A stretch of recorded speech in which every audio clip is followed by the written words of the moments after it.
আসসালামু আলাইকুম এভরিওয়ান। আমরা তো কম বেশি সবাই যে কোনো শাক খেয়ে থাকি। আজ আপনাদের সঙ্গে শেয়ার করব লাল শাক রান্নার রেসিপি সঠিকভাবে সঠিক নিয়মে। তাহলে চলেন দেখে নেওয়া যাক। আমি কিছু শাক নিয়েছি, শাকগুলো ভালো করে বেছে নিয়েছি। বেছে আমি ফ্লোরে ঢেলে এভাবে 2 হাত দিয়ে ভালো করে ঝেড়ে নিচ্ছি। দেখতেই পাচ্ছেন শাকগুলো ঝাড়লে যেটা হয় সেটা হচ্ছে আপনার শাকের ভিতর অনেক সময় ছোট ছোট পোকা থাকে, আমরা দেখি না। বাজার থেকে শাকগুলো এনে ভালো করে বেছে আমরা ধুয়ে রান্না করে ফেলি। শাকের ভিতরে অনেক সময় ছোট ছোট ঝিনুক থাকে, ছোট ছোট পোকা থাকে, আমরা এগুলো না দেখে রান্না করে খেয়ে ফেলি। দেখতেই পাচ্ছেন আমি এভাবে 3 বের করে শাকগুলো ভালো করে ঝেড়ে নিব। এভাবে শাকগুলো রান্না করার আগে ভালো করে ঝেড়ে নিতে হবে।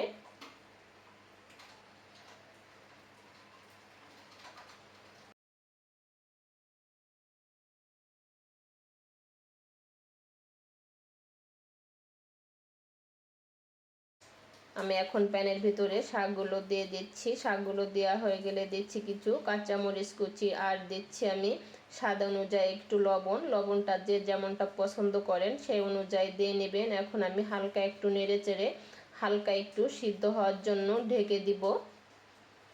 দেখতেই পাচ্ছেন শাকটাকে আমি হালকা একটু সিদ্ধ করে নিয়েছি। এখন আমি দিয়ে দিচ্ছি একটা পেঁয়াজ কুচি, আর দিচ্ছি আমি একটা রসুন কুচি।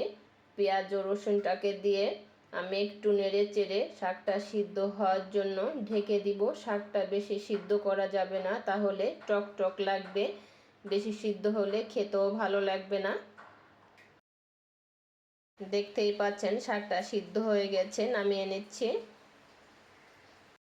আমি প্যানে পরিমাণ মতো একটু তেল দিয়ে দিচ্ছি, আর দিচ্ছি আমি 2টা পেঁয়াজ কুচি, দিচ্ছি আমি একটা রসুন কুচি।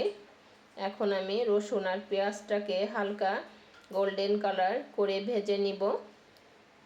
দেখতেই পাচ্ছেন পেঁয়াজ রসুনটা হালকা গোল্ডেন কালার হয়ে গেছে। এখন আমি শাকটাকে ঢেলে দিচ্ছি। শাকটা ভাজার সময় হালকা তাপমাত্রা ভাজতে হবে, তা না হলে পুড়ে যাবে। আর শাকটা যদি পানি থাকে খেতে সময় ভালো লাগবে না। মিডিয়াম আঁচে শাকটাকে ভেজে নিতে হবে।